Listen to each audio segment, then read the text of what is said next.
ஏசாயா 5ஆம் அதிகாரத்தை நம்ம வாசித்து பார்க்கும் பொழுது அது ரொம்ப இன்ட்ரெஸ்டிங்கான ஒரு சப்ஜெக்ட். அது நமக்கு ஒரு ஒரு விஷயத்தை அது நமக்கு கற்றுக் கொடுக்கிறது. என்ன அப்படின்னா 3வது வசனம் என்ன சொல்லுதுன்னா, கர்த்தர் சொல்லுகிறார், எனக்கும் என் திராட்சை தோட்டத்துக்கும் இடையில நீங்கள் நியாயம் தீருங்கள் என்று சொல்லி அழைக்கிறார். என்ன நியாயம் தீர்க்கணும், என்ன பிரச்சனை அப்படின்னு பார்க்கும் பொழுது கர்த்தர் சொல்றாரு, எனக்கு அந்த தோட்டத்தில் நிறைய காரியங்களை நான் செய்தேன். அதுக்கு நான் வேலி அடைத்தேன், எரு போட்டேன், அதுக்கு மண்ணை பண்படுத்தினேன், அதுக்கு தண்ணீர் பாய்ச்சி, அதுக்கு அதில் ஒரு ஆலையை கட்டி அதில் திராட்சை செடியை அதில் நான் நட்டு வைத்தேன்.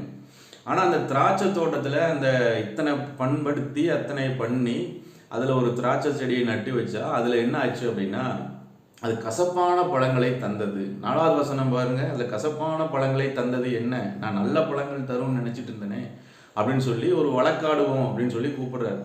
அப்போ இதில் என்ன காரியம் அப்படின்னு பார்க்கும் பொழுது இந்த திராட்சை தோட்டம், இந்த திராட்சை செடி என்பது நமக்கு அடையாளமாக இருக்கிறது.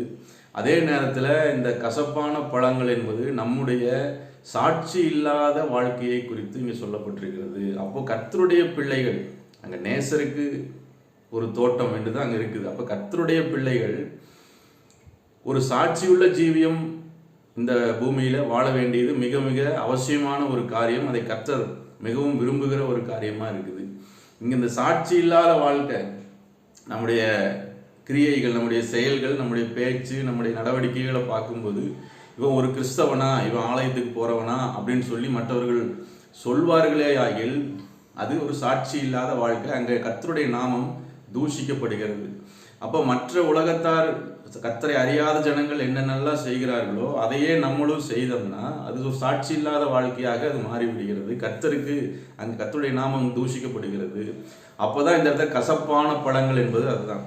அப்போ அந்த கசப்பான பழங்களை கொடுக்குற அந்த திராட்சை செடிக்கு என்ன நேர்கிறதுன்னு பார்த்தா ஆண்டவர் சொல்கிறாரு, அடுத்தடுத்த வசனங்களை வாசிக்கும் பொழுது அதில் இனிமேல் நான் அதற்கு அந்த வேலையை நான் எடுத்துருவேன், அதுக்கு இனிமேல் எந்த பாதுகாப்பு இருக்காது, அது மேய்ந்து போடப்படும், மிருகங்களால் மிதிக்கப்படும், யார் வேணால் உள்ளே வந்துட்டு போகலாம். அப்போ பாதுகாப்பு இல்லாத ஒரு வாழ்க்கையாக மாறிடுது. மழை பெய்யாதபடிக்கு மேகங்களுக்கு நான் கட்டளையிடுவேங்கிறார். அப்புறம் இந்த ஆசீர்வாத குறைவுகள் அங்கே வருகிறது. இது எல்லாருக்கும் பொதுவான தீர்ப்பு கிடையாது. இது கர்த்தருடைய பிள்ளைகளுக்கு மாத்திரம் ஸ்பெசிஃபிக்காக சொன்ன ஒரு காரியம். ஏன்னா அது நேசருடைய தோட்டம் அப்படின்னா அது கர்த்தருடைய பிள்ளைகளுக்கு அடையாளமான ஒரு வார்த்தை. அப்போ இது மற்றவர்கள் நல்லா இருக்க, மற்றவங்க மனம் போன போக்கில் வாழ்ந்தாலும் அவங்களுக்கு எதுவும் ஆகலையே அப்படின்னு நம்ம நினைக்க முடியாது. இது நம்முடைய கர்த்தருடைய பிள்ளைகளுக்கு மாத்திரம் ஸ்பெசிஃபிக்காக சொன்ன வார்த்தை. அப்போ இந்த சாட்சியுள்ள ஜீவியம் கர்த்தருடைய பிள்ளைகளுக்கு மிக மிக முக்கியம். நம்முடைய ஆசீர்வாதத்துக்கு ஒரு பெரிய தடங்களாக இருப்பதும் இந்த காரியம்தான். அதனால இந்த காரியத்தில் நம்ம சரியாக இருப்போம். கர்த்தர் நம்மை ஆசீர்வதிப்போம்.